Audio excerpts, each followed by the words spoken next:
Hi, folks. For everybody still just joining or having just joined, we're just letting everybody get in and get comfortable and get ready. We have quite a few folks registered for this, so we just want to make sure everyone has the opportunity to get in before we get started. We will be muting you upon entry just so that we can decrease the background noise, so don't be alarmed.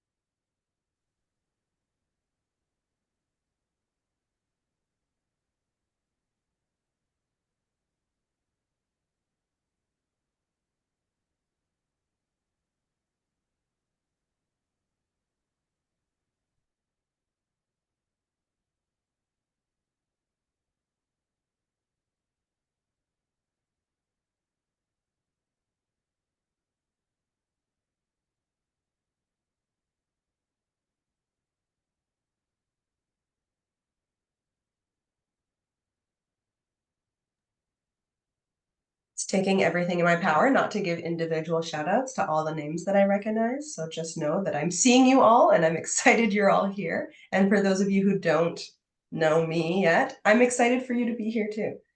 It'll just be another couple minutes while people are still coming on in before we get started. So please bear with us. Thank you.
Okay, I still see some people streaming in, but we will get you in as fast as we can.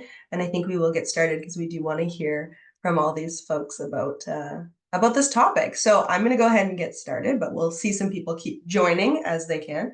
Hi, everybody. Thank you so much for joining our discussion. We're super excited you're all here. To start off with, feel free to go ahead and present yourselves in the chat and indicate where you're calling in from. Feel free to turn on your camera. We love seeing folks' faces, but do note that we are recording this. So if you don't want your face recorded, then don't turn your camera on. But if you want to, we would love to see everyone who's joining. We also, please note, we are muting people upon entry. So reiterate that, just so we don't have too much background noise. So my name is Marissa Alexander. My pronouns are she and they, and I am one of two executive directors at Food Secure Canada, and I'm going to be moderating the webinar today, and hopefully you won't hear too much from me because we have some amazing panelists. Before we get started, just some minor details, tech stuff. Please remain muted throughout the presentations if possible, but if you want to participate in the chat, that's amazing. We also, if you have questions throughout, we have folks on the back end here who are going to pull those questions out for us at the end. So, oh, there they are. Oh, hi, Steph. You look great. So yeah, please feel free to, hi, Charlotte. Feel free to write your questions in the chat there, and we'll try to pull them out so that they're all kind of in one place by the end. So really excited for that. Or if we can, answer something right away, we will do that as well. If you're having any technical issues, please identify them in the chat and we will be happy to help. Cette présentation sera interprétée, donc pour ceux désirant de l'écouter en français, veuillez appuyer sur le bouton en bas sous forme de globe et cliquez sur français.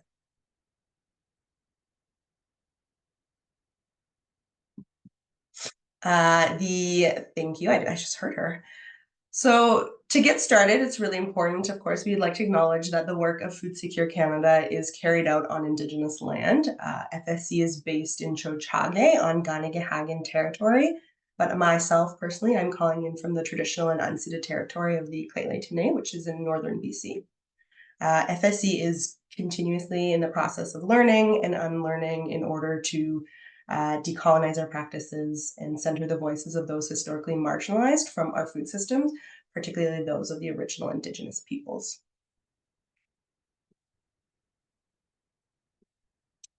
Next, I'm going to go over just our agenda really quickly. So welcome. We're doing that right now. We're welcoming you all. We will quickly introduce the panelists. We will then just have panelists present. We have 4 different panelists who will be presenting, and then there will be space for questions. So we are excited to host this webinar, which aims to provide a comprehensive understanding of the concept of greedflation, which is when companies take advantage of inflation to raise prices even higher.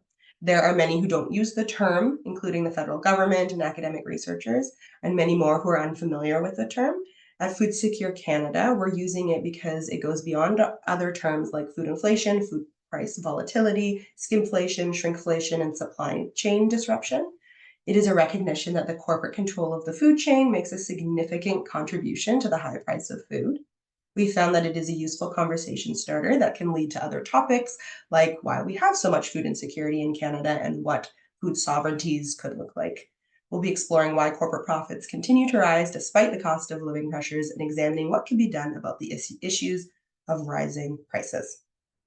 So guiding us through this very interesting conversation, first we're going to have Dr. Jim Stanford, who's an economist and director of the Center of Future Work. This picture should be up there. Yeah, there we are. Next, we're going to have Cathy Holtslander, who's the Director of Research and Policy for the National Farmers Union. Thanks for joining us, Cathy. Next, we'll have Dr. Nicholas Lee, Assistant Professor in the Department of Economics of TMU, Toronto Metropolitan University.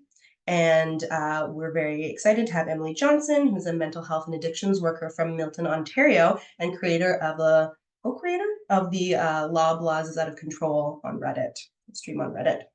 Thank you, everybody. We're super excited for all of the panelists here. To go ahead and get started, I'm going to pass it off to she's the creator, perfect, to Dr. Jim Stanford. I believe you're sharing your own presentation, so that should pop up any moment now. Marissa, thank you very much, and to all of you at Food Secure Canada for your efforts on all of these issues of food insecurity and what can be done about it. Marissa, I'll just note that somehow my screen sharing has been disabled again, so if someone could put that back on, it should do the trick here. Yeah, thank you very much. And I'll get started here with the slides. So glad to join the other panelists in this discussion. I have to say a great shout out and thank you and congratulations to Emily and your team for this amazing campaign that you've launched with Loblaws over the last month and how it's taken off and obviously captured a lot of imagination and channeled a lot of righteous anger. So thank you for finding a very innovative grassroots way to express what so many of us feel. Okay, so I'm an economist and I've been following the whole inflation challenge in Canada over the last 3 years since the end of the COVID lockdowns, including the food price dimension of it. So I'll run through some facts and figures, and hopefully that will set the table for the panel discussion on what do we do about it. We've done quite a bit of research on profits and what I call profit-led inflation. I don't use the term greedflation, but I think it's pretty much the same idea. The idea that companies have some leeway and some agency. That inflation is not just a autonomous natural force out there because of a supply-demand imbalance. There's actually people running powerful institutions who are making inflation happen, and we need some kind of term. I use the term profit-led inflation to point out how it's human choices that are causing this. It's not some kind of natural outcome. And we publish a lot of that on our website, centerforfuturework.ca. Everything we do is open access, so please go there for further information. Just a few comments quickly on the rise and fall of inflation in the general sense. This is the mountain that we've climbed since with the world economy emerged from the COVID lockdowns. Initially in COVID, inflation fell because you couldn't go shopping, obviously. So a lot of downward pressure on prices for a while. But as soon as things reopened again, for all kinds of reasons, prices took off. And they peaked in Canada, year-over-year inflation at 8% in June 2022, almost 2 years ago now. But it's come down almost as quick on the other side. So this is good news that inflation has come down, that this has not been a permanent cycle or a hyperinflation or anything like that. It was obviously a temporary disruption that was an after effect of all the things that happened during COVID. And we should keep those things in mind. Because there's a lot of, I think, kind of knee-jerk ideas that come out about inflation based on old storylines from the 1970s and 1980s. I call it a boomer nightmare, perhaps. The idea of people who grew up in the 70s and the 80s remember bad old days of inflation and wage price spirals and big government deficits, and then just kind of assumed the same things must be happening today. And in fact, it was a very, very different story after COVID because of the lockdowns. Governments, thankfully, supported Canadians' incomes with the CERB and other emergency benefits. So, we didn't lose our houses. In fact, perversely, perhaps, poverty actually declined in Canada during the pandemic, thanks to those emergency subsidies, which is another big point we should think about. We could actually eliminate poverty if we chose to. But there were other things happening as well because of all the shortages, the supply chains that were screwed up, the transportation links that were blocked. And then a big energy price shock in early 2022 after the invasion of Ukraine. And then all of this was transmitted to individuals, again, not through natural forces somehow, but through the proactive decisions of companies that sell stuff here, including, obviously, that sell food. And they clearly took advantage of the disruption and the insecurity and the uncertainty and the desperation of people at the end of those COVID lockdowns to jack up prices. And it isn't a natural event. I always think of the analogy, if a plane crashed in the desert and 100 people managed to walk out of the desert and got to the edge of the desert and found somebody selling bottled water there, okay? Now, the bottled water seller could say, well, demand exceeds supply. I'll increase the price to $100 a bottle. And the people would probably pay it because they needed to. Now, does that mean it's a natural result of demand-supply forces? No, it's clearly greed and the proactive decisions of someone in a position of power at that moment, namely, I've got the water, taking advantage of it. And in perhaps less extreme ways, but still very painful and unfair ways, that's what happened in the aftermath. So the conventional view about what caused inflation, about wage price spirals and people having too much money to spend, informs how the most of the response to inflation has been experienced in Canada, including high interest rates to try and deliberately suck purchasing power away from Canadians so that we don't have as much to spend.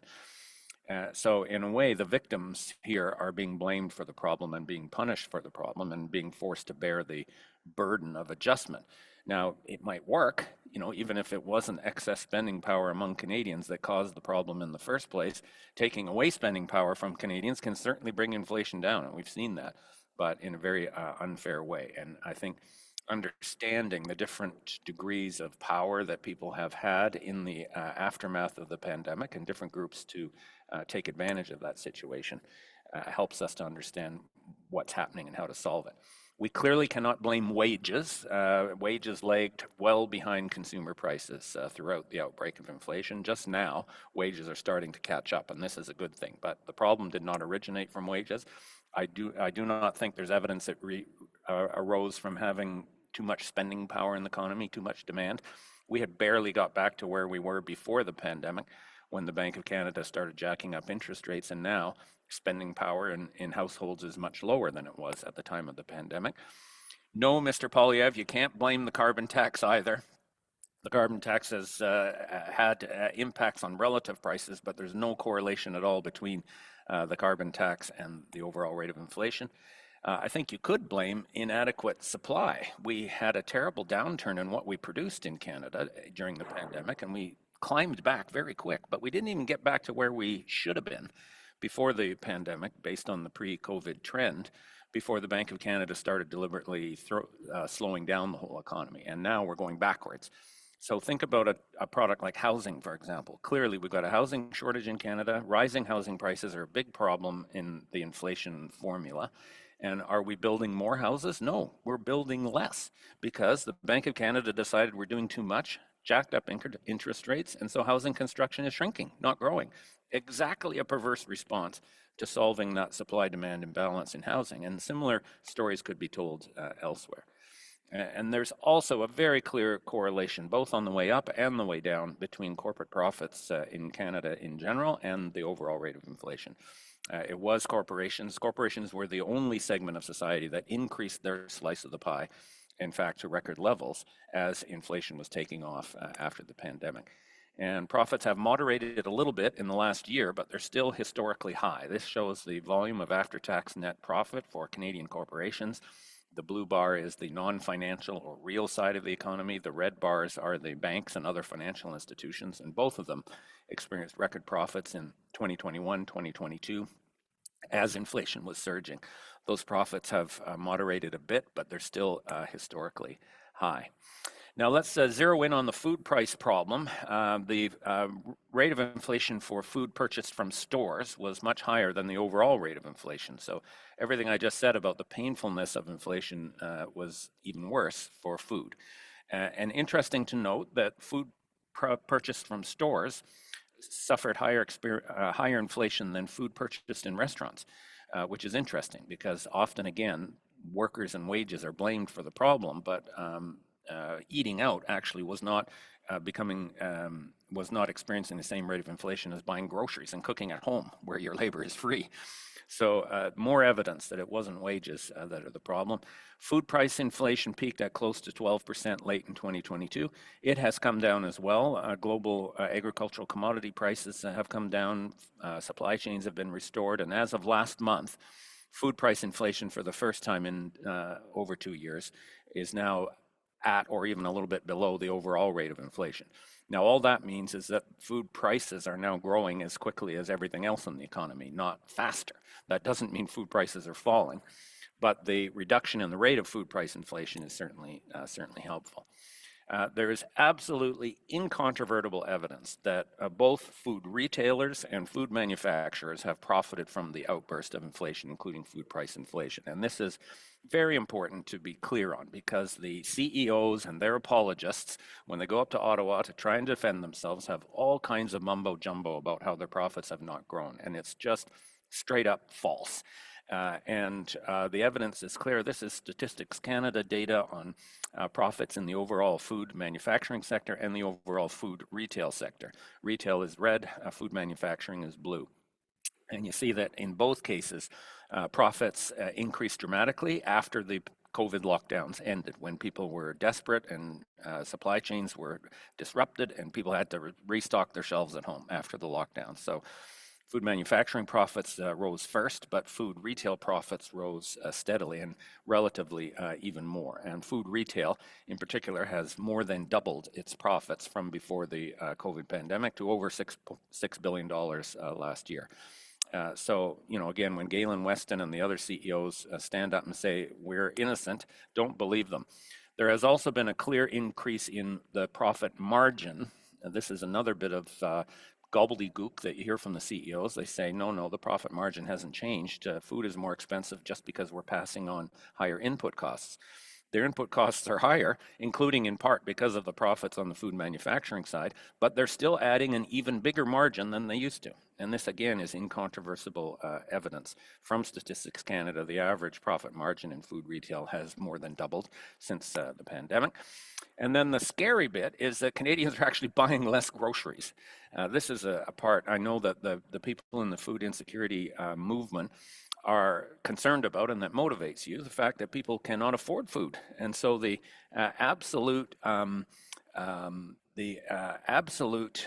decline in the quantity of food purchased, even though it's more expensive, or I guess because it's more expensive, is shocking. And again, disproves the idea that the problem of inflation is resulting from too much demand. I mean, yes, we all have demand for food to eat, but Canadians are finding ways to conserve how much they buy by obviously trying to avoid waste, buying cheaper products, growing their own, going to farmers markets, and unfortunately going to food banks and just not eating.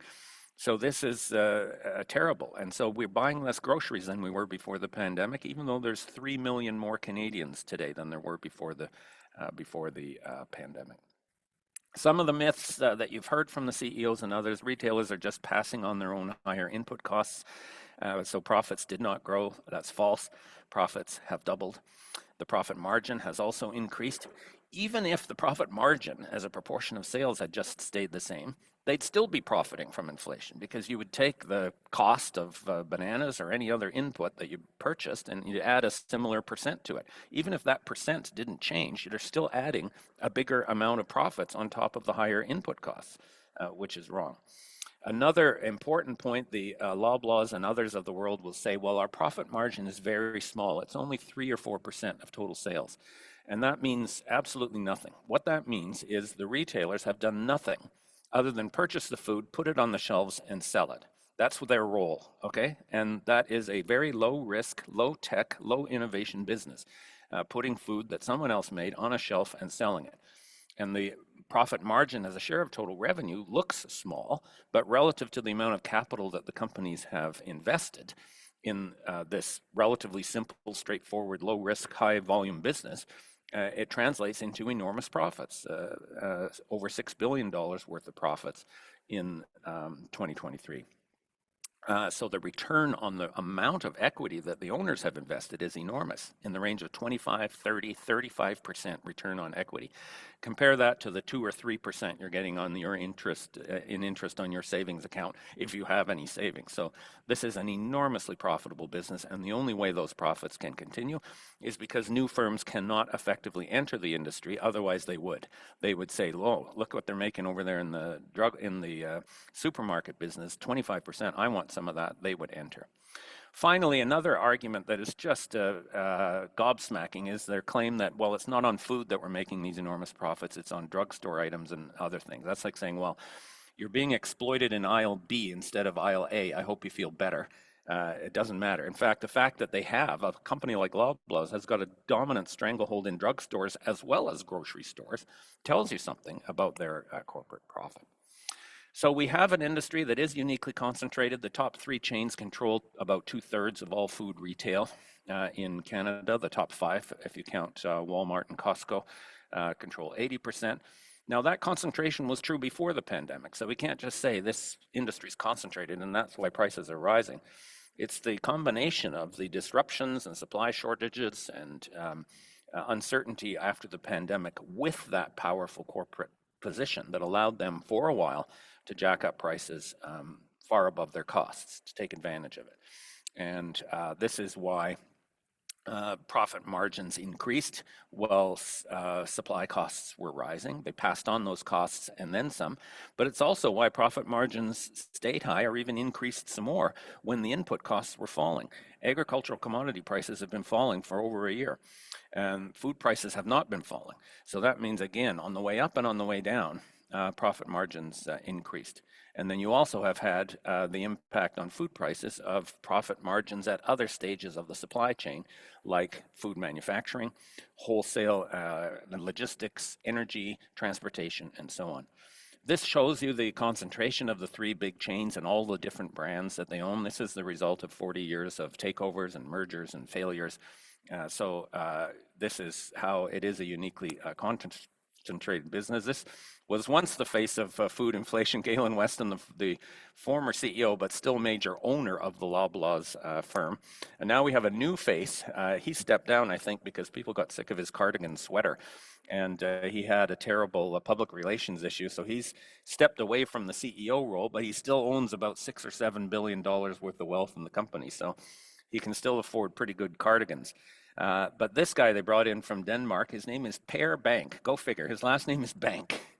What a choice. And he needs a bank because he was paid $22 million in just 2 months of 2023 for starting in the role of CEO. And he's trying to be, in a way, I guess, a more business-like. I think they've given up on that idea of trying to portray billionaires as common folk at the grocery store. Important to remember, it's not just supermarkets. I have lots of enmity for supermarkets, but there's lots of blame to go around.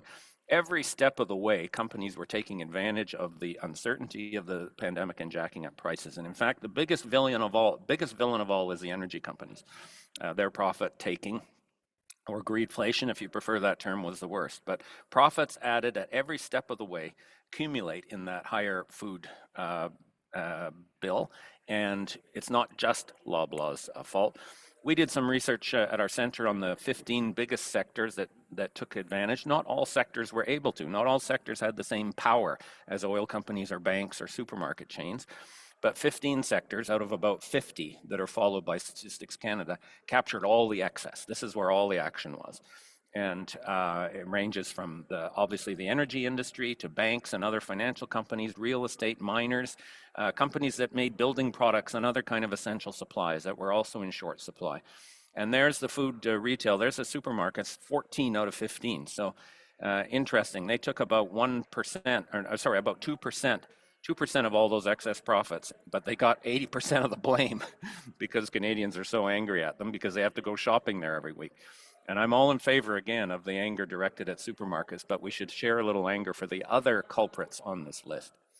Looking ahead, we have seen some restoration of sort of normal supply chains, readjustments in consumer purchasing behavior. Also, weaker consumer demand, thanks to the higher interest rates and rising unemployment, have reduced spending pressures and helped bring inflation down. Helped. I don't want to do it that way, but that is what's happening. We are going to see workers being blamed for it because wages are trying to recover the ground that was lost. So wages right now are growing faster than inflation, and that's important. We can't say that workers are causing the problem. We're just trying to protect ourselves against it. And we have seen a decline in profit margins in some industries, not in supermarkets, though. So if we were to look at some of the solutions to food price inflation and the role of corporate power in explaining it, obviously we need stronger competition laws in Canada, and the government has taken some incremental measures there. That's a long-term challenge. It's not going to be a quick fix. There's this idea of a grocery code of conduct that gets a lot of attention. This, I don't think, would have a whole lot of impact, frankly, on food prices. The code of conduct would be a practice between the supermarkets and the food manufacturers. So, it's kind of like Godzilla versus King Kong.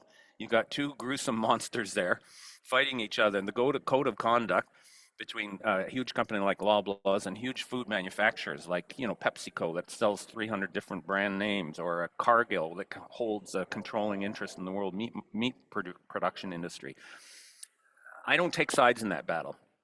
And the code of conduct would presumably make that more transparent, and it would also open up opportunities for smaller food processors to get their stuff on Loblaw's shelves. So it could have, I think, an incremental impact, but that is not going to be a magic bullet. We can look at alternative ways of getting food to people who need it, including through community food networks and farmers markets and so on, co-ops. We could consider price regulation for some essentials. Some countries have tried to establish price ceilings for certain essential food commodities, and we have a bit of that already in Canada through the supply management system in agriculture, but that could be extended to other essential goods. Or even more important, looking at price controls on things like energy and rents that are big inputs to food prices. We could redistribute the excess gains, those ill-gotten gains that Loblaws and the others have captured through excess profits tax on their super profits. We've already done that in some industries. Banks and insurance companies in Canada have had to pay an excess profits tax since the pandemic, and that could be extended. I'd start with the energy industry and then get to supermarkets pretty quick. We also have to look at some of the bigger challenges that help to explain food insecurity, such as poverty. You know, if people have enough money, then they'll find a way to get the groceries they need. So we need to address income inequality, the climate challenges, and other big picture challenges. So thank you again for what you're doing at Food Secure Canada, and to the other panelists, and thank you for having me today.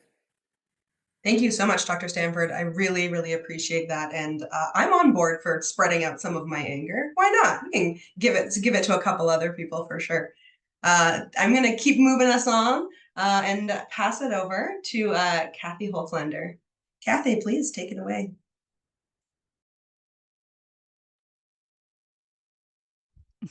Hi, everybody.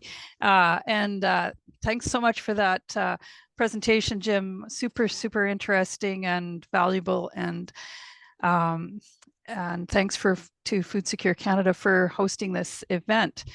So what I'm going to talk about, I'm the Director of Research and Policy from the National Farmers Union, and I'm going to look at the relationship between what we're seeing at the grocery store and what farmers are experiencing. So I'll get you to go to the next slide, please. So just in summary, it's, as Jim had said, it's not rising food prices that are causing food prices are not caused by higher net incomes to farmers. It's part of a long-term trend that has been reducing farmers' incomes or keeping farmers' incomes low for many years, and also causing other problems like farm debt, ecosystem degradation.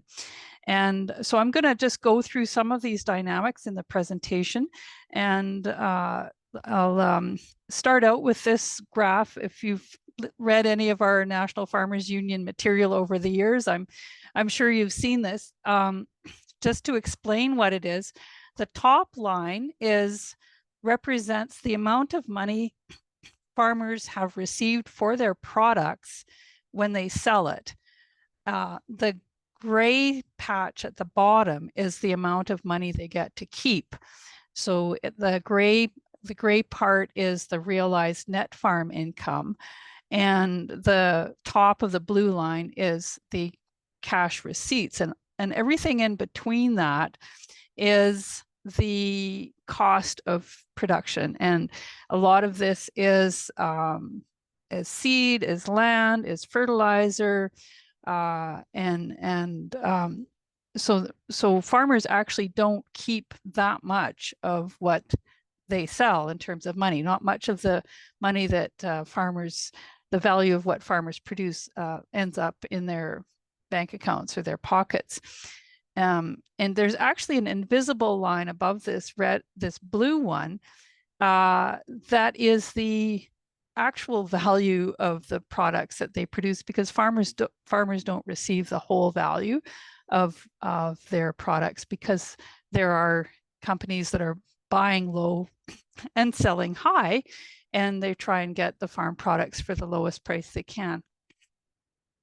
So on the next slide here, you see one of the impacts of that dynamic is we're losing farmers, and the process of extraction of value from farm products by more powerful players in the system is making it harder for farmers to stay in business. And it's actually kind of a process of dispossession. We see people exiting farming because they can't make a living there anymore. Sometimes this is called efficiency, but a lot of the farmers that do remain in farming are actually making their incomes on off-farm jobs. So we actually have farmers subsidizing the food system with off-farm labor because they aren't getting enough from what they produce. So here's a slide with the kind of global concentration in agribusiness that's allowing the big corporations to extract a lot of value from the farmers upstream of the retail system. So we've got CR4, that number at the bottom is the concentration ratio of the four biggest companies in a sector. And if it's over 40%, that is considered monopolistic, that the companies have enough power that they can extract excess profits from the system because they just have the power to do that. So we've got in all of these sectors except fertilizer is CR4 of over 40%. This is globally. In Canada, this fertilizer CR4 is high because Nutrien really dominates that. So it's definitely over 40%. So this is some of the ways that the money is extracted from the farm economy, but what these companies extract does factor into the grocery store prices because the payment for these things is embodied in the price of the goods that you buy. So the next slide. And this is a slide that Jim also showed how the price of the inflation in food exceeded the overall inflation rate. CPI is the consumer price index. So the total consumer price index since 2021 has not risen as fast, or it has a lower curve than retail. So, and as you can see, when you look at the farm expenses and realized net farm income, you can see that this retail food price curve does not at all match what farmers are receiving for the food that they are producing. So next slide, please. The Canadian retail industry and food is highly concentrated. The 5 major retailers, and Loblaws is the biggest, but there's 5 big ones that share the market. And you can see their domination is very high compared to the independents and the very small convenience stores. So next slide, please. So here's the market share of the biggest companies. So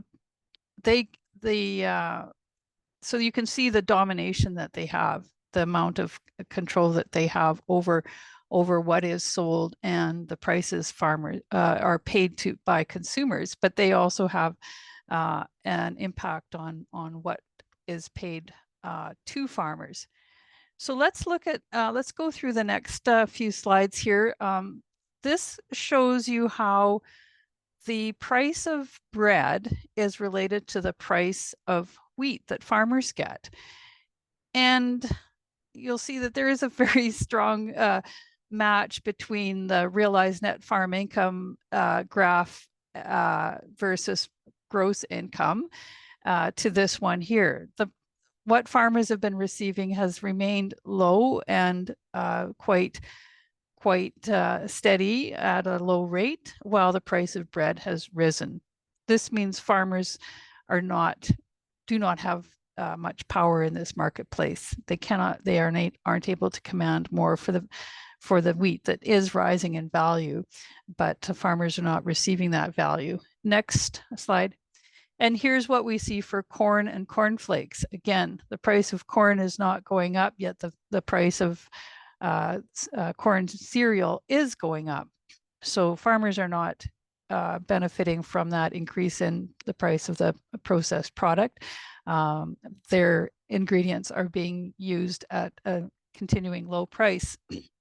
And this one is ground beef and steak versus cull cows and slaughter steers. And again, the farmer's share is really quite small. So next slide, please. And there you see the realized net farm income to the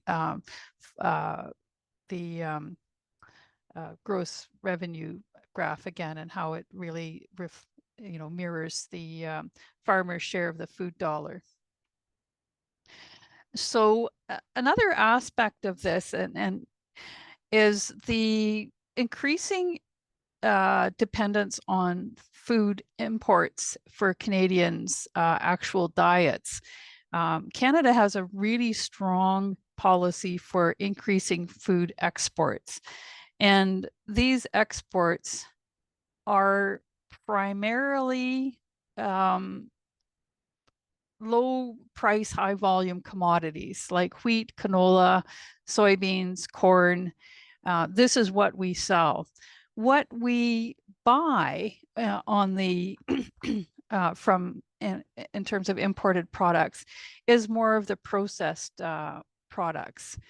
So as there's a lot of cheering about how great our exports are, a lot less being talked about publicly about how much we import. So this is our imports of consumer-oriented products.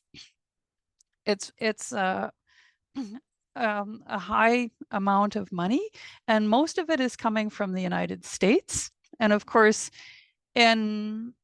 generally the exchange rate is such that we pay, the Canadian dollar is lower than the American dollar.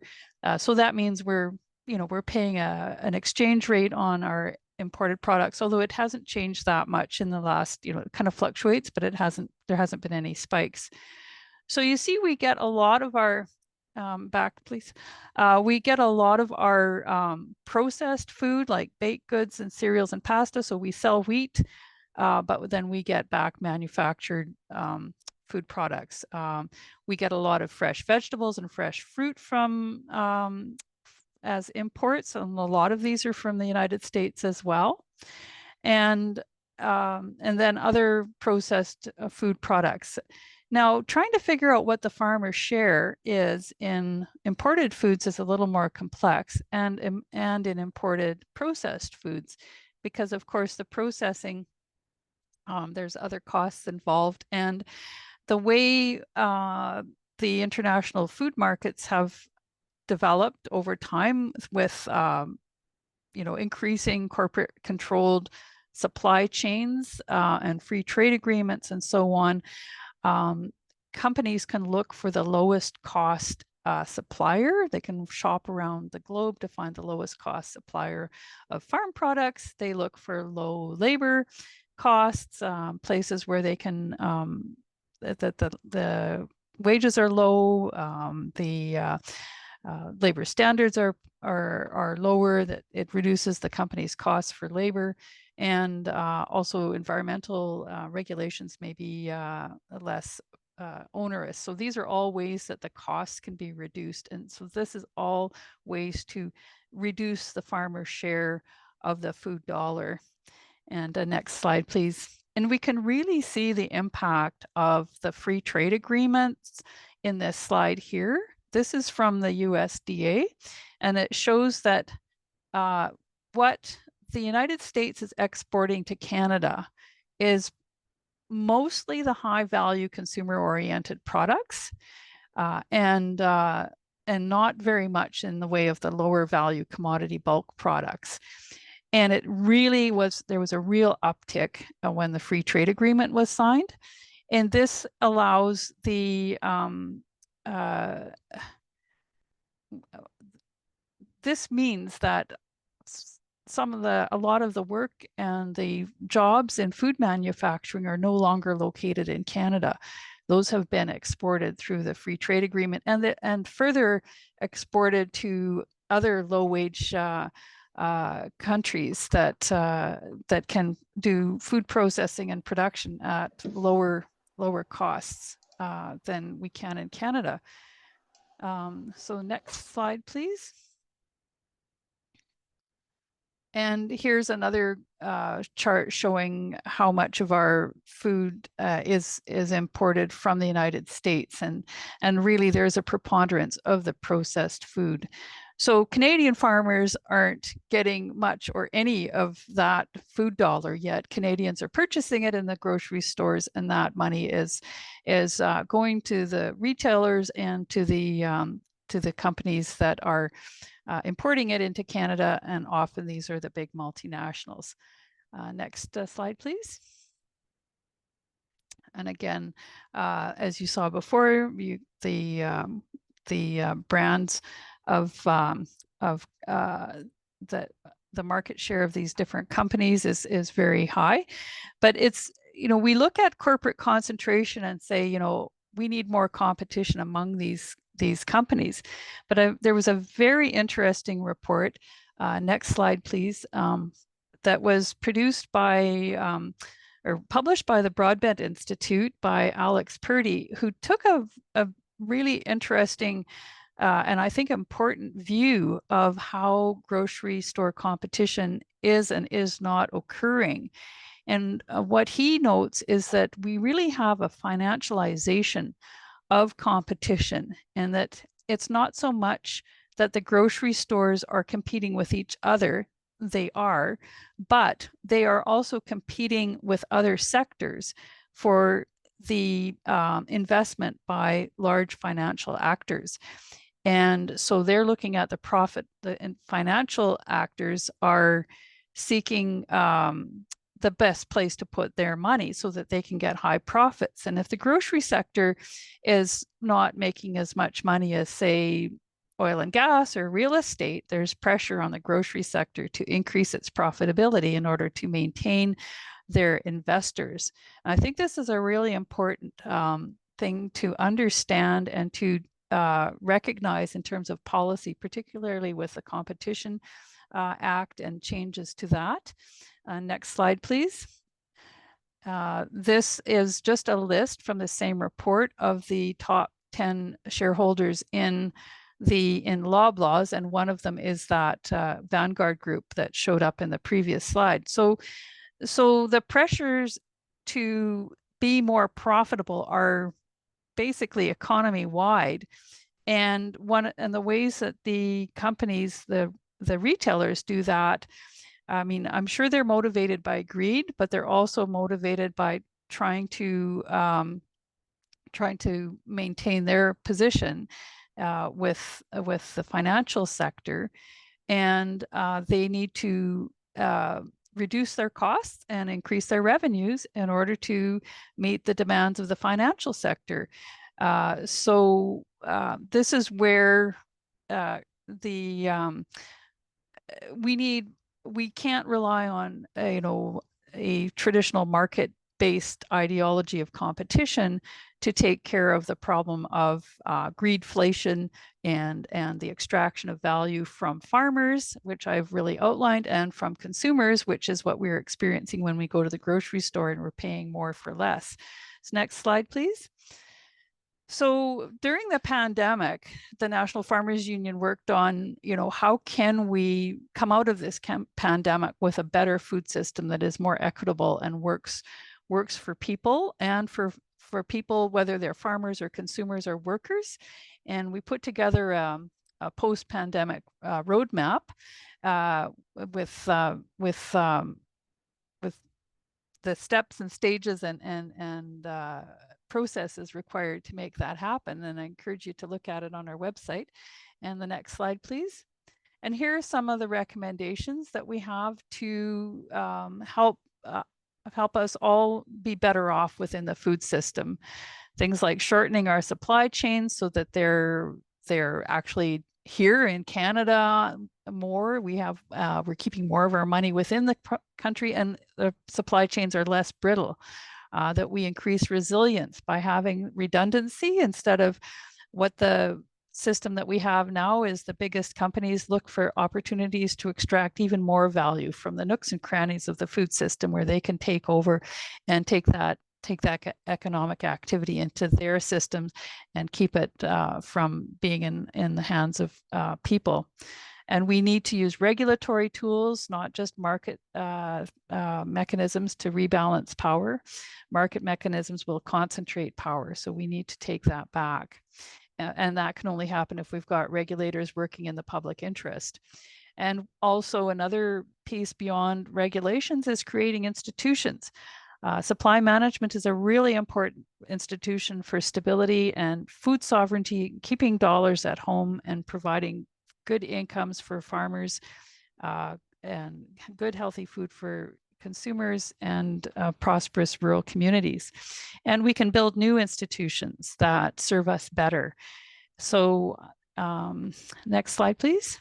If you want to look up on the National Farmers Union website, here are some of the resources that go into these thoughts and ideas in more detail. And of course, we're always producing more, and we always welcome your participation as a member if you're a farmer, or an associate member if you're not, or just somebody that is a friend and ally of the National Farmers Union. So thanks again, everybody, for your attention and the opportunity to speak here today. Thank you so much, Cathy. Really appreciate that, and what a fascinating presentation. I am going to just shift us a little bit because we want to acknowledge, before we get into the next two panelists, that Dr. Stanford has to jump off a little bit early. So I was actually hoping, Jim, if you are still available, if we could just ask you one of the questions now so that we don't miss your feedback when you do have to get off early. Does that work? Oh, that's very, very generous. Thank you, Marissa. I have to leave at 2:10, unfortunately, for another webinar. Go figure. It's a traffic jam of webinars today. Busy. Okay, so the question we have from the chat was, do you think that political theater at the expense of Canadians contributes to the consistent price increases we see? Political theater. That's an interesting term. Well, there certainly has been some political theater around the food price issue. You know that the Commons committees called all the CEOs up to Ottawa to try and defend themselves. And this is because all of those elected politicians know full well how angry Canadians are about this. And they first of all, don't want to be on the wrong side of that anger themselves. So they're trying to deflect the anger at the companies, and rightly so. And secondly, you know, maybe try and actually get something done out of it. So that has been across all the political parties have been taking this critical view of the supermarkets in that process. But on the other hand, to be honest, the process of those Commons committees and bringing the CEOs up to Ottawa has not resulted in a whole lot of, I would say, concrete knowledge or policy reform in and of itself. It has demonstrated that there are, high political stakes here.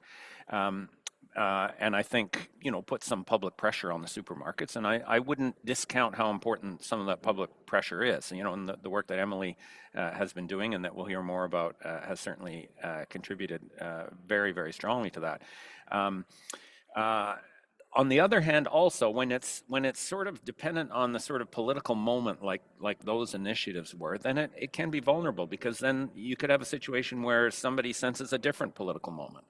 And we've seen that obviously with the whole debate about the carbon tax, and some of the people trying to say everything that's wrong in Canada, including high food prices, is due to the carbon tax, which empirically is absolutely false. But this is where, again, I think we in the food security movement need to go beyond, just sort of hot button channeling of people's anger. That's important, but we need to have a good, strong, evidence-based narrative to identify the true culprits and the true solutions to it. Maybe that helps. And Marissa, I will, before I leave, I'm going to stay as long as I can. I'll put my email in the chat, so if anyone has further follow-up questions, I'd be glad to hear from you. Thank you again. Thank you so much, and thank you so much for that question. For folks, we'll make sure that contact information is available so that you can ask Dr. Stanford directly. But for now, maybe we'll move back into our presentations, and we've got Dr. Nicholas Lee, who's going to share a little bit. Thank you so much. Great, thank you so much for having me. It's great to talk to this audience. The work that Food Secures Canada does is never more timely than now. So what I want to talk to you today about is what I'll call Northern Greedflation, given the topic today. Next slide, please. So when I talk about the North, we're really talking about the northern parts of Canadian provinces, the territories, right? And we can't really talk about food in the North, food insecurity, food prices without understanding a bit of history. I'm not a historian. I'm an economist. I'm going to show you a bunch of numbers. But I can plug a book by my colleague Kristen Burnett and Travis Hay. Great title, Plundering the North. This is a recent book, came out last year, that describes like the whole history of, you can call, the interaction of settler colonialism with corporate welfare and food insecurity in the North. Okay, so there's a long history there. I won't go through all of it, but the important points is, first of all, traditional food, right, has been in decline now for a century. Okay, for various reasons that Kristen and Travis outlined in their book, provincial hunting laws, restrictions, settlement and assimilation policy, right, especially, residential schooling, leading to concentration of populations, which reduces, hunting grounds, loss of skills, and of course, more recently, climate change. So for a variety of reasons, Indigenous people in Canada and in the North, still an extremely important part of culture and nutritionally, but it's been declining, right, replaced by stores. So the history of stores and retail in the North kind of begins with the fur trade, right? The first stores, the first retail imported products were like flour, sugar, tea, things that were being exchanged for all the furs that people were trapping. But the fur trade also declined in the 20th century. So as the Hudson Bay Company, stopped making so much money on the fur trade, it started relying more on its retail division, right? Selling stuff to people in the North. And what Kristen and Travis outlined very nicely in their book is this long history, going back to the early 20th century, of what you could essentially call corporate welfare, right? Various forms of government transfers that support consumption in the North. And, we're not against government transfers, right? Obviously, these things are critical. And, Jim's advocating redistribution. I advocate redistribution. But it's also important to recognize that when you're transferring money to people who pretty much have only one place to spend it, which is, the Hudson Bay Company Trading Post or its successor, substantial part of that income may be captured by the corporations. So that goes back to family allowances, sort of the predecessor of the modern child benefit system, and extends to today, the modern child benefit system that I'll talk a little bit about today. And it also encompasses shipping subsidies that go back to the early 90s under the so-called food mail program that exists today as what's called Nutrition North Canada. I'll say a bit more about it. So, just in doing my own research on what's happened in the last 5, 6, 10 years, I'm just struck by, this, like many things, but especially in the North and Canada, the more things change, the more they stay the same. So the Hudson Bay, can you go back? Sorry, I just want to make one point. So the Hudson Bay Company became what's now called the Northwest Company. Okay, so the Northern Stores Division in the 80s got sold out to investors, became what's called the Northwest Company. This is a publicly traded company. You can buy it on the TSX. It's worth it. The market capitalization is about 1.8 billion. Now it's small as a Canadian retailer. It's like the 52nd largest Canadian retailer by volume, but it's huge in this area. And of course, I don't need to, probably can just skip the stats on food security and high food prices in the North. I think we're all familiar with, or most of us are familiar with how dire the situation is. Okay, next slide, please. So when I talk about the North today, I'm mostly going to be talking about these Nutrition North Canada eligible communities. So these are the markets where the Northwest Company operates. Okay, so these are remote places, typically with limited access to surface transit. So maybe, a couple times a year, you can get a boat up there when the Arctic ice melts, or they built a winter road. So you can get, some trucks in there for a couple of months of the year. But largely, they depend enormously on air freight, especially for perishable, nutritious foods. And so, recognizing that, of course, it's going to lead to high costs, right? We can't blame everything on evil corporations. Of course, they're going to be high costs. These things are remote, it's expensive to service small communities in remote locations. The Canadian government kind of recognizes that. And the current modern program called Nutrition North Canada is a retail subsidy that pays about $131 million a year directly to retailers. Okay, this is money, they're literally writing checks to the retailers. Now, it's important to recognize in this context that about half of these Nutrition North Canada eligible communities, which altogether have a population of about 100,000 people, about half of them have a local monopoly. There's literally only one retailer in the community, and the rest of them are typically a duopoly. Maybe there's a couple of communities with like 3 stores. So the Northwest Company is a big company, right? It's a profit maximizing, publicly traded company that receives about 51% of the subsidy and has about 128 stores spread throughout Northern Canada. Then we have some Inuit-led co-ops, so the Arctic co-op mostly in Nunavut, a little bit in some other areas, and the Quebec Inuit co-op, and Stanton, which is also an Inuit co-op in the Northwest Territories. So those are really the leading competitors. So when we have a duopoly, it's like a co-op competing with a Northwest Company store. And then there's a few smaller independent stores and co-ops and southern suppliers that get about 20% of the subsidy. But really, the main game is a couple of these larger co-op chains where they exist and the Northwest Company. So typically when there's a monopoly, it's a monopoly for the Northwest Company. Next slide, please. So, okay, so what I want to talk to you about first, I'll just tell you a little bit about food prices and inflation trends in the North. This is hard because there's really not a lot of data. You'll see in the next slide, but I'll tell you what we know. And I think, the situation is probably much worse today. We don't necessarily have the data to show it. Then we'll look at some annual reports and some sort of data on profit margin and stock prices that I found pretty interesting. Then I'll talk a little bit about some of my own work, looking more directly at the extent to which retailers may capture some of these federal subsidies that are paid to them, and the extent to which they might raise prices to capture some of the expansion of child benefits that happened in the 2016. Next slide, please.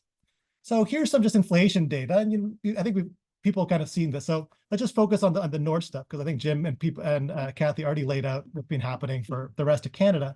So Yellowknife is not really the North. Yellowknife is not what I'm talking about here, in the sense that Yellowknife, is well connected by highways and roads. But you can see that, inflation in Yellowknife has been lagging a little bit behind the rest of Canada, for overall CPI inflation or food. Iqaluit is in, we have some data for, it's the only northern community that we have data for. And overall CPI inflation hasn't been as high. It's only been about 10% since 2018 versus 18% for all of Canada. But remember, prices are way higher to begin with. So in terms of the actual dollar cost of everything, might be about the same. Okay. When we turn down to sort of thinking about the North here, I have to turn to this. There's National Statistics Canada data on food prices that we can use. And I have some of my own data collected by the Nutrition North Company program. And, so looking towards the bottom of this, just what I want you to see is that, the National StatsCan average price for these 36 food products more or less tracks the Canada CPI. So I think there's a pretty good relationship between the overall food CPI and what you see here. When you look in the North, what sort of jumps out to me is that at least from 2018 to 2021, the prices in the North were actually not increasing as much. They only increased about 5% from 2018 to 2021, below what was happening in the sort of national average. That sort of changed a little bit, and we don't have data for 2023, so we don't really know. We don't have Iqaluit food CPI at all. It's not reported. The last thing just to notice in this chart at the bottom is, just looking at price levels. Okay, so we're talking about inflation, but obviously prices are higher in the North, and to see just how much higher, compare the average national price, the dollar per kilogram price for these 36 food products, you can see that it's typically twice as high across the Nutrition North communities. Okay, so any impact of inflation that you think about, any percentage change is going to be magnified by the fact that food prices are like twice as high to begin with, right? So 10% inflation in the North is like 20% inflation here in terms of how far your actual dollar goes. So here's a corporate balance sheet. So I pulled this from the annual reports, and we got Loblaws at the top. Since Emily's going to talk about Loblaws, I won't go over that in tons of detail, but Loblaws is the biggest grocery retailer in Canada. And you can see what I highlighted in orange was what I would call the period of greedflation. So if we look at from 2018 to 2020, the gross margin didn't really change. The net margin rose a little bit. Earnings rose a little bit, but not tremendously. And if you look at the stock price, it actually fell 3% from the middle of 2018 to 2020. And you can compare that. Obviously, 2020 was a tough year. Compared to the S&P TSX, so the total Canadian stock market, that's a very bottom row. It more or less tracks. It doesn't look like retail is doing especially good or bad. Then beginning in 2020, right through 2023, we see the sort of greedflation story. So what happened? Gross margin up 1.5%, the net margin 1.4%, the actual profits or net earnings almost doubled from 1 to 2 billion. That's like 1/3 of all of those real profits that Jim showed you in the last thing is just Loblaws. And you see the stock price exploded, right? So stocks, increased sort of 61% from 2018 to 2023 versus only 24% for the Canadian stock market. So extremely profitable. When we look at the Northwest Company, the pattern looks a little bit different. So the Northwest Company, first of all, you see how much smaller it is than Loblaws. It's only $2 billion revenue, okay? And you see that, first of all, it's quite a profitable company. So both the net margin and the gross margin are equal to or larger than Loblaws, okay? In sort of every respect. By those conventional metrics, it might be the most profitable retailer in all of Canada, like grocery retailer. And the other thing you should see is that, that increase in the margin really happened between 2018 and 2020, 2021. So, the gross margin rose by about 1%, the net margin maybe 2.5%. And of course, this is and profits rose from like 91 million to 157 million. right? In the later period, you don't see that so much. So, whatever has been happening to prices in the North in the last 2-3 years, if you don't have great data on, it doesn't look like that's being driven by, greatly expanding margins, right? It's really in that earlier period. And of course, Northwest Company, unlike many of these other retailers, is multinational. Only about 2/3 of their business is in Canada. 1/3 is like Alaska plus like island, like remote places. But they do break it down, the Canadian International. And you see that the Canadian profit, so EBITDA is like earnings before income tax, debt, and amortization, some corporate accounting term. But you see that that's really what the increase in that Canadian margin is really what's driving it. It's nothing to do with the international stuff. Then it kind of stabilized. So what we have is, from an earlier period, before greedflation really takes off in the rest of Canada, we have, the stock price rising by 38%. We have big increases in all the margins, and then less of that happening after 2021, with one exception, which is if we look at the stock price, that really took off from 23 to 2024. We don't know what's happened to we don't have the annual report for 2024. We don't know what's happening to prices in 2024, but that's kind of interesting. So I just flagged that up. Now, the fact that these rising margins are not inevitable, right, is highlighted by the leading competitor in the North, which is the Arctic Co-op. And what happened in the Arctic Co-op? Well, the Arctic Co-op over a similar period from like 2019 to 2021, actually saw a decrease in their gross margin, a decrease in their net margin, pretty much flat patronage dividends. I guess that's the equivalent of profits or net earnings for a co-op or something like that. So it really tells you that this is not inevitable. Okay, that there are retailers in Canada that have actually lowered their margins and are probably literally just passing through their cost to consumers and not taking advantage of anyone. The last thing I want to just mention here that I think is kind of important is that period of rising profits and margins that you're seeing for the Northwest Company also coincides with a massive increase in the federal subsidy being paid to them. So they went from receiving $37 million a year in 2018 to $69 million a year by 2021. Okay, and then it kind of stabilized. So basically the government increased subsidy rates for this Nutrition North subsidy, greatly increased, for both the Arctic Co-op and Northwest Company, but it looks like only one of them really profited. Now, this could just be a coincidence, right? It could, of course, just be the case that it just so happened that they're receiving an extra $32 million in, corporate welfare subsidies, and at the same time that they became way more profitable. Maybe not. So that's the next slide. That's kind of what my research is sort of delving into a little bit. Before I get into that, though, let me just make 2 quick remarks. Okay. Okay. So again, just to highlight, the patterns of greedflation are a bit different. Earlier in the rest of Canada, it seems to be more related to these sort of input cost shocks and supply shocks. In the North, I'd say it's more related to subsidies. Maybe I'll leave out the last part in the interest of time. We can come back to that. I think Jim kind of highlighted this. I just wanted to put some numbers on what's the actual plausible contribution of greedflation to the inflation numbers we're seeing. But let me skip that. Maybe we can come back to that if there's a question. In terms of my research on this Nutrition North subsidy pass-through, what I basically look at is this massive expansion that happened since 2018 in the subsidy. And what I find in some work with my co-author Tracy Galloway, across a range of data sets and different approaches, is that something like between, maybe 50 to 80 cents of each dollar increase in subsidy for a particular product gets passed through to consumers, which means that the retailer is capturing, anywhere from maybe 20% to 50%, right, of that increase in the subsidy. Now, the important thing to note here is that retailers are actually signing agreements promising to pass through 100% of the subsidy. But unfortunately, with this program, the lack of competition and enforcement, means that retailers have incentives to capture part of the subsidy through higher margins. Next slide, please. In some other work, we looked at the expansion of the Canada Child Benefit that happened in 2016, which increased the income by about $1,600 for the average tax filer in Northern Canada. So a substantial boost in their income and purchasing power. And in some other work with Angela Daly and Barry Watson, we find that this increased food prices in a food basket by about 1.8%, or a little bit more in communities that are retail monopolies. What that means in practice is that something 25% to 40% of the extra purchasing power over food that a family would get from receiving this increase in child benefits is going to be eroded through the higher price of their groceries. And that's kind of a similar magnitude to the pass through the subsidies.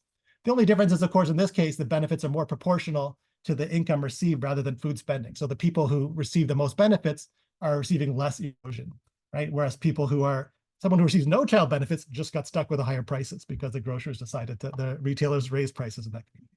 Okay, last slide. So, in the interest of time, I won't go through this in tons of detail, but we want to offer solutions. What can be done? So for me, the first thing, given my research on the subsidy, is we need more accountability. So the member of parliament from Nunavut, Lori Idlam, was asked these questions to the CEO of Northwest Company a few weeks ago, and I would agree there that's kind of completely unacceptable. We don't even necessarily have the data to get a full picture of what the subsidy pass-through is, but that in itself is a problem. So there is some action on this. There's an ongoing internal review at Nutrition North Canada. There's a promise of a future external audit by Minister of Northern Affairs, Vandal. But one of the things that this highlights is the lack of timely and adequate data. We don't have great tracking of what happened to prices, right? We don't know anything about Iqaluit food prices, let alone in these other places. StatsCan doesn't report that. We don't know. And there's an interesting question about what would be a credible punishment for actually not passing through the subsidy as you promised. And this matters, right? If we wanted, suppose we wanted to equalize the cost of food in the North, suppose that, and I think that's, not an unreasonable policy and equity objective. The cost of doing that, it's only about 200 million a year under full pass-through, but it's maybe more like 400 million a year under 50% pass-through, right? Under the rest of that money going to corporate profit. So it really matters for the effectiveness of anything we do in the North, how much is getting captured. So obviously Indigenous communities have their own solutions, and something that's often prioritized is support for harvesting, right, as well as community food programs. And so there's now some more money for that through Nutrition North Canada. I think that's good. That's come as a result of advocacy by ITK, community consultations and others, but we don't have a great quantitative evaluation of these yet. And we also don't know to what extent it could be captured by retailers, right? If, are they just going to jack up the price of snowmobiles and guns and bullets and fuel if there's just a massive surge in, demand for those things because of these programs? Finally, competition. And, competition, this is the hardest thing to think about in the North, right? So I think, support for co-op and independent retailers is part of that. Improving connectivity may not help, right? Building roads and infrastructure, that can help, but typically, the airlines, the trucking companies, many of these may be quite concentrated. And there's no guarantee that lowering the transport costs will necessarily be passed through to consumers. Finally, this is like a classic case of what economists call a natural monopoly, right? In other words, it doesn't make sense to have 5 competitive stores in a small, Northern Ontario community of 800 people. It just doesn't. So this is a case where, economies of scale say maybe we need to have a monopoly. But as anyone who's taken Econ 101 knows, natural monopolies are also the classic case for price regulations, right? Or maybe government intervention, right? Or we need to think sort of creatively how we tackle this, purely market-based interventions that say, let's just trust, the retailers and just, pass cash.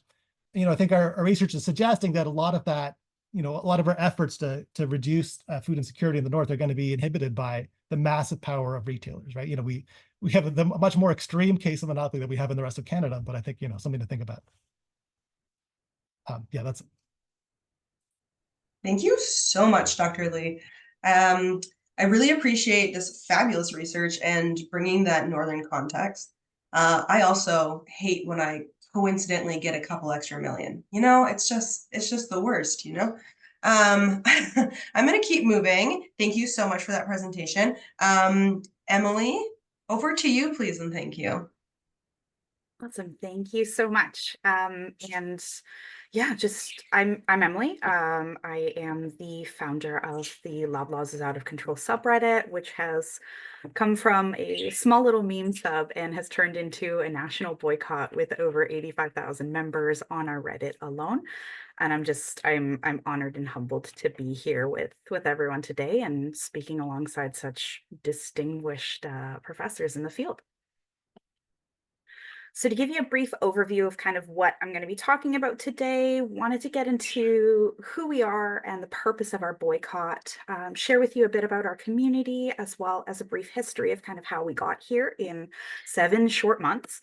Talk about some of the goals and objectives, some of our asks of Loblaw.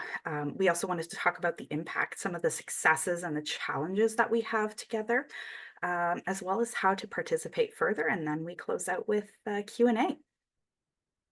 So in terms of our boycott, everything that we're kind of doing as a team of moderators and community organizers relates back to these 4 pillars.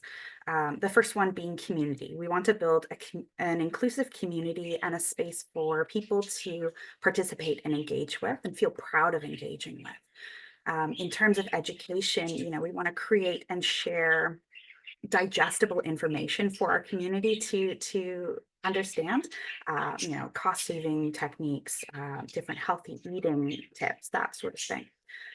In terms of influence and accountability, we're looking to engage with our media partners to promote this education and food security, and to create a space for people that are able to engage to do so, and ultimately leading into food security, which kind of leads into the next slide here. Is everything we do and everything we're trying to do here is to promote increased food security for all Canadians. It's a really easy one to remember. We just want food security for everyone.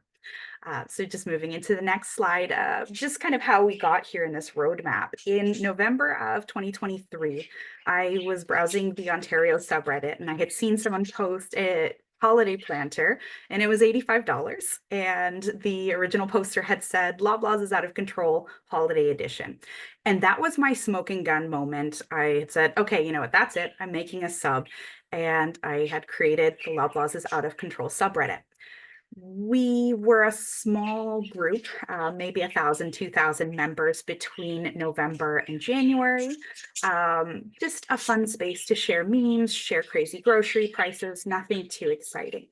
But in January, when Loblaw announced that they were reducing their discounts on expiring goods from 50% down to 30%, we saw thousands upon thousands of members flock to our sub almost overnight. We saw so many people voicing their frustration and their anger with this choice. And between January and March, we started to see these conversations cropping up about how we as consumers need to be doing more to hold people like Loblaws accountable for these choices that they're making and how it impacts us as consumers. So the moderation team felt it was kind of our job to organize this boycott, and we hosted a series of polls of our community to better understand who we wanted to target, how long we wanted to boycott for, and even what month we wanted to. So in March of 2024, we announced that we would be boycotting Loblaw and their affiliate stores for the month of May, and we're just absolutely catapulted into the public eye. You'll hear me say this a lot in interviews and when I'm speaking with people. It's been a wild ride. And then this month we began our boycott, and we've been met with overwhelming support from Canadians. We just saw a report last week of 58% Canadians are supporting our movement and what we're doing. So to hop into the next slide here, this is the infamous holiday planter. This is what started it all. It didn't even come with a proper vase, and somehow justified this $85 price point. And yeah, it's been wild ever since. So we'll pop into the next slide. We get this question a lot. Why are you targeting Loblaw? And there are a lot of different discussions depending on who you ask, but some of the main points that we like to make as a team is, Loblaw out of the big five grocers has the largest market share. And the big five grocers are going to be Walmart, Metro, Empire, Loblaw, and then Costco. And out of those big five grocers, Loblaw has a store within 10 kilometers of 90% of Canadians. So their reach is very vast. And they operate in a lot of areas of the country, which we call food deserts, where Loblaw or an affiliate store is the only option for people. You've got your choice between Real Canadian Superstore and No Frills and Shoppers. So there's really no incentive for Loblaw to keep those prices competitive because you're still shopping at a Loblaw store at the end of the day. Few of us have forgotten about the bread price fixing scandal, and we see many comments of people complaining how they still have not received their compensation for that. And in 2023 alone, Loblaw drained the company of over $2 billion on share buybacks and dividend increases. We just saw a 15% increase to dividends this past quarter. And then a lot of the millennials and younger, they've felt a very disjointed and inauthentic approach to Galen Weston Jr. choosing to make himself the face of Loblaw. A lot of the young folks on our sub feel that it was very inauthentic for someone who was born into money to parade themselves around as the everyman. And we see a lot of kind of anger and resentment toward that as well, while people are struggling to afford bread. So into the next slide there. So some of the things that we're asking for of Loblaw, first and foremost, is signing the Grocer Code of Conduct. And we are cautiously optimistic about Loblaw agreeing. Of course, though, it is contingent on Walmart signing. So don't hold your breath yet. We're also asking for no further retailer-led price increases for 2024, no further increases to dividends. We're looking for increased cost transparency and clearly identifying items which have undergone shrinkflation, like the French have done. And there's a little graphic of what that little label could look like. We're asking for a commitment to affordable pricing, including caps on essential grocery items, as well as a commitment to end price gouging. So we've seen that inflation has cooled and food inflation have cooled. We'd like to see our prices at the checkout also cool to reflect that. Next slide. So in terms of our community, we've had so many successes and we see so many posts on a daily basis of people who are reconnecting. We see a lot of fun memes about how, you know, the left and the right have kind of come together to unite against the common enemy, if you will. We've also seen stories of people just saying how proud they are to be a Canadian and that, you know, we finally are standing up for ourselves. You know, we've finally grown a backbone. We're finally fighting back and taking matters into our own hands. We've seen a lot of folks learning new skills such as canning and baking. And myself, I've learned to garden this year. And obviously that's not going to completely remove the need for grocery stores, but just being able to learn more about food, where it comes from, and you know, just the process that's involved with that has been very rewarding for a lot of community members. We've also seen some small scale businesses sharing about how they've seen a drastic increase in traffic since the boycott began and how that's been so helpful to them. On May 2nd, I had the opportunity to meet with Per Bank, the CEO of Loblaw, and I got to share about some of the concerns that the community has, and he was able to share some of the strategies they're trying to implement in the stores. As well, last week, we had the Livet report that was released, which indicated we have a 70% visibility rate in the country, 58% support, and a whopping 18% participation rate. And I know that that sounds like a small number. That's huge for us. And we've never spent a cent on advertising or anything like that. This is all natural, organic discussions. So next slide. In terms of some of the challenges we have faced, I mean, a lot of people don't understand the amount of work that goes into organizing a community and a movement like this. The dozens upon dozens of interviews, we're constantly chatting on Discord together, like all hours of the day. So it's a lot of work on top of everything else that we are doing. We all have lives, we have jobs, we have kids, all of that. So it's very busy for us. Also, sometimes we struggle with getting information out quickly, or we'll make a statement and then someone's asking us, well, what about this? And we're like, look at this statement here.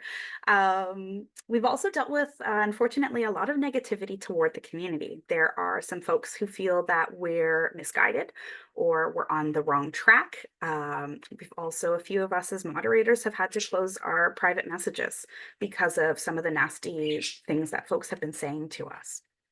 And then also, sorry, and just back onto the previous slide there. One of the challenges too is the learning curve. I mean, my background is in social work. I, you know, had to learn the different pieces that go into financial reports, or why it's important to listen to an earnings call and that sort of thing. And then in turn, understanding that information so we can educate the community as well, because I'm not the only one who doesn't understand a few of these different concepts. So we'll just pop into the next slide. In terms of some of the things that we're getting up to during the summer, we would like to focus on different foods of the month in our kind of education efforts, just to kind of increase that awareness about our food process and what's, you know, in season, what's not. We're going to be hosting Why I'm Boycotting Day, where people can kind of share their stories about why this has been important to them and why they're continuing to boycott with us. In June, we're looking at hosting a letter writing campaign to our local members of parliament in order to increase awareness in the parliament. In July, we'd like to host a fixed income shop social media challenge where we're asking folks to shop on a predetermined budget that's akin to some of the choices that our folks on disability programs or EI or pension have to face day to day. We're also going to be hosting an Ask Me Anything session in July, as well as hosting a back to school campaign in August. So we've got a lot of really exciting things on the docket for this summer. So how to participate with us? The easiest thing is just avoid shopping at Loblaw and their stores. But it's not actually that easy. If we want to pop to the next slide, this is page 1 of 2 of all of the different brands and stores that Loblaw owns. I've broken a lot of hearts and worldviews about reminding people that T&T is actually a Loblaw affiliate store. And if you want to pop to the next slide. So again, the list goes on and on and on, unfortunately. So to just continue on to the next slide. You know, we've talked about this before. It's a sad day when Walmart is considered a hero of a boycott like this. And, you know, people are shopping where it's cheap.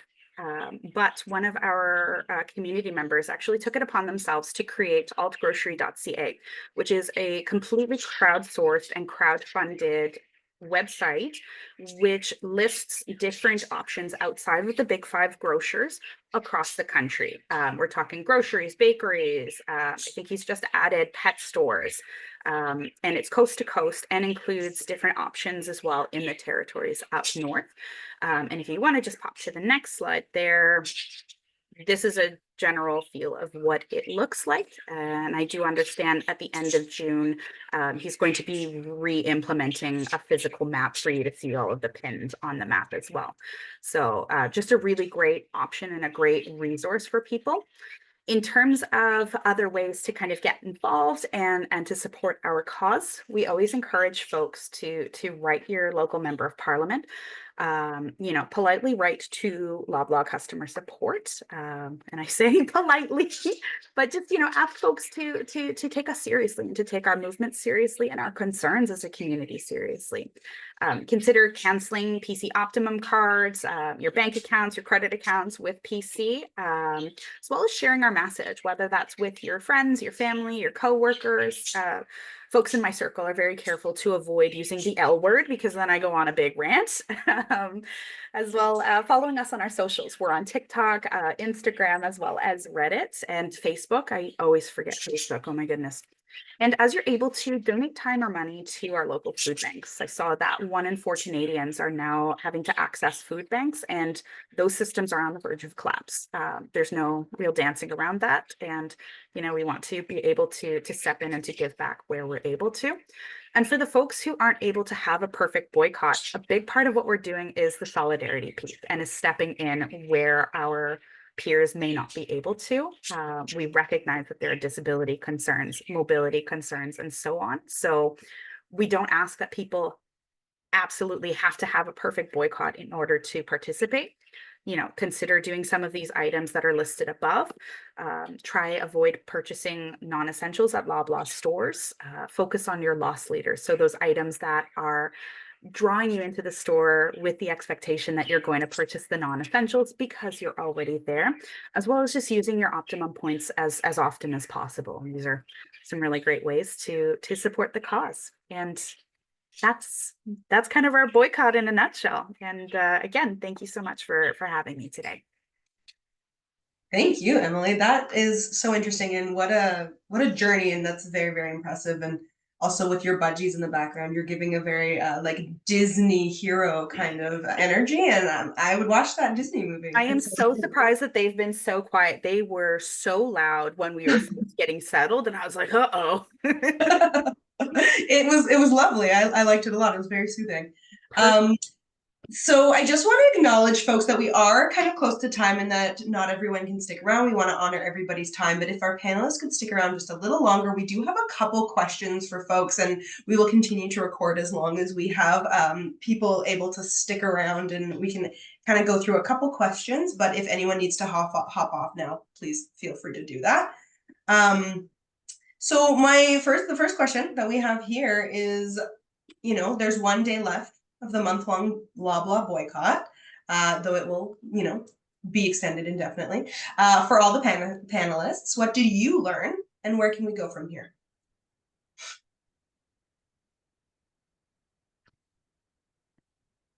Well, I could jump in. It's Cathy here.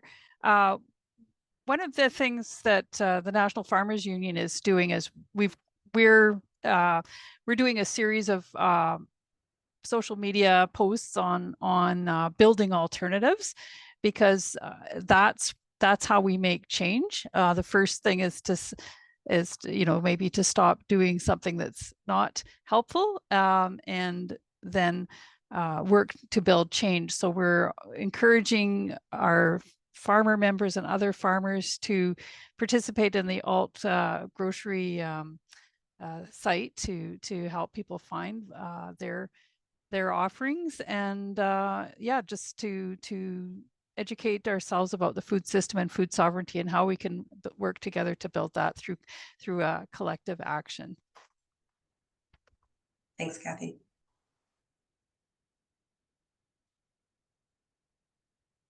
Yeah, I'll just weigh in. I'd say, I was asked to comment on this Loblaws boycott for some newspaper like months ago, and I was like, man, I'm skeptical that this will work. And my skepticism is shrinking. I think I'm surprised by how many people I know heard about this, and friends I know are actually practicing it. And, it's hard to know where it will go. I mean, my argument before was like, well, Loblaws are so driving a hard bargain. They're prepared to not have PepsiCo products on their shelves. Like they were willing to we're not even going to sell this if you're not going to lower your prices enough for us. So like, I thought they could never be swayed, but it looks like maybe, right? I think the noise about the code of conduct is kind of interesting, and I guess we'll see where it goes. But I guess I'm more optimistic that as a consumer we have kind of power. I think politically, I don't see much happening in Ottawa. I don't see any political party seizing this moment of righteous anger. I think there'll be some window dressing around this code of conduct, and it's hard to see anything that serious happening. Canada just has very weak antitrust enforcement. The US is more serious and has gotten more serious in the last few years under the Biden administration, but I don't see anything like that coming from the Trudeau government. Obviously, we're not going to get that from a conservative government. NDP, there's an opportunity to make that a signature issue, but we haven't seen any signs of that yet. So I don't know. I'll be cautiously optimistic. But just to jump in with that, actually, we have seen NDP, particularly with Jagmeet Singh, trying very, very hard to associate himself with our movement, and talking about kind of grocery prices. And we've strayed away from identifying ourselves with a specific political party. We try to remain nonpartisan in everything that we do. Just to add to that, not to cut you off. Thanks, Emily. Did you want to answer that question? You kind of did in your presentation. I have to reread the question, actually, if you don't mind. Absolutely. It was basically, what did you learn doing the boycott, and where can we go from here? I mean, honestly, the biggest thing that I learned is just really that we do have power as consumers, and that a bunch of us came together to say to Loblaw, enough is enough. People have been saying that a lot, or quoting Per Bank with knock or knock on the sub. And, it's been really, really interesting to learn about how angry and frustrated people are, and, just how quickly this grew into a giant sub with a giant, boycott rallying behind us. So next steps, continue to keep the pressure on, continue to raise awareness, and continue to have these conversations about, how we need to see change.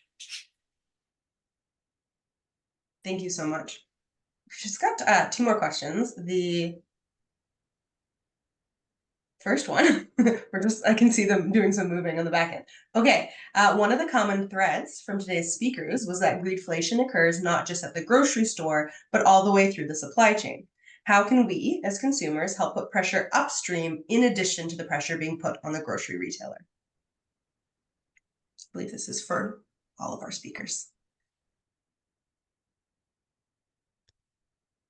I mean, I'll jump in. I'm sure Cathy has more to say about this than me, but I think the obvious thing is, as a consumer, you can just stop buying consumer packaged goods, right? You can just stop, because a lot of this is the manufacturers. So all the things that many of us maybe started doing during the pandemic anyway, driving less, using less fuel, trying to go greener, baking our own stuff. We don't buy store-bought cookies anymore. We're just buying, we just bake cookies from scratch at home. I mean, that kind of stuff, right? I mean, obviously it's hard because not everyone has the time, right? But I think as far as concretely what you can do as a consumer the more you're cutting out these other chains of processing and intermediation, the better you do, right? So obviously buying from farmers markets directly is the most direct thing you can do. But even if you have to go to a grocery store, buying less processed foods is sort of one of the only things I think you can really do. Maybe Cathy has some more suggestions. Yeah, thanks, Nicholas.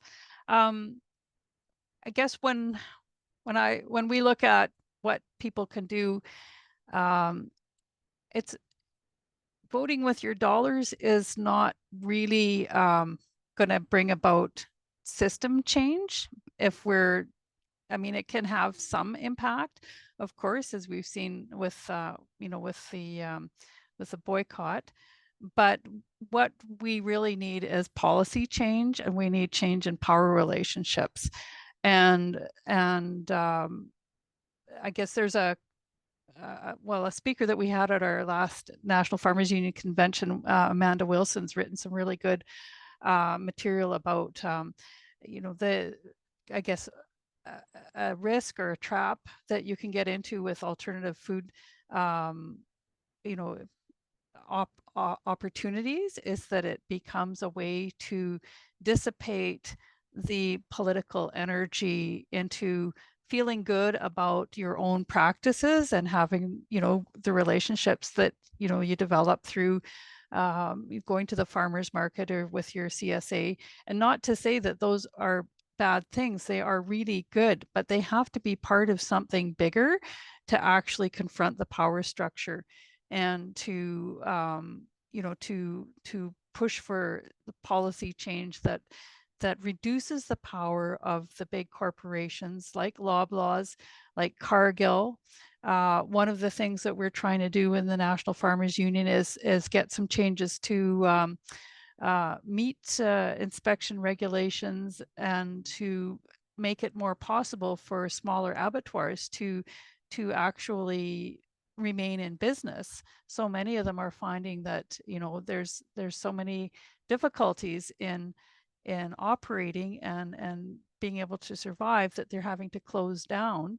And that means there's no place for a local farmer to get their animals slaughtered and cut and wrapped so that they can be sold to the local consumer. So then that pushes people back into Cargill and JBS, these huge multinational corporations that control over 95% of our beef sector.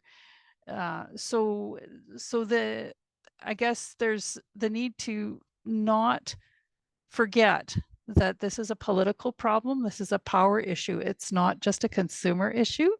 And I think the boycotts really raised some awareness there. And I think if we can just build on that momentum, but I think all of us who were speakers talked about the need to look to regulatory change and institutional change, and not just try and use increasing so-called competition in the market to solve this problem. Market will just concentrate the wealth and the power. Thanks, Cathy, and thanks for bringing in that high-level context of all the different areas in which we can have potential different influence.